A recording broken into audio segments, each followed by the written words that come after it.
দোস্ত তোর একটা কথা বলবো। কি কথা বলে ফেলা। দোস্ত তোর একটা কাজ দেবো, তুই যদি করতে পারিস তাহলে তোর আমি 10 লাখ টাকা দেবো, আর তুই যদি না করতে পারিস তুই আমার 1,000 টাকা দিবি। শালা সকালবেলা কি বাসি পেটে মাল খেয়েছে? করতে পারলি 10 লাখ দেবে, না করতে পারলি 1,000 টাকা নেবে। কি কাজ ক কি কাজ? আমি পারলি বলো টাকা দেওয়া লাগবে না, আমি বলো টাকা না নিয়ে যাবার না।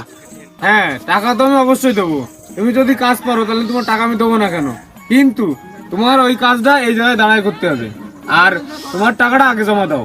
আরে নে তোর আমি এই জায়গার থেকে টাকা দিবা নে, তুই কাজ রাখি তা তো কবি। এই না আমার মোবাইল রাখ, আমি টাকা দিয়ে মোবাইল নিয়ে যাবো তোর কাছ থেকে, কিন্তু আমি পারলি বলো তোর 10 লাখই দেওয়া লাগবে। কাজ বেশি কষ্টের কাজ না, ওই কাজটা হচ্ছে এখানে তুই দোমারকে মরে দেখা। কিরে তুই ভ্যাল ভেঙে হায়ার হয়েছিস কেন? 10 লাখ টাকা নিতে পারলি নে, তা ওই 1,000 টাকা দিয়ে ফোনটা সারাই নিয়ে যাস, আমি গেলাম।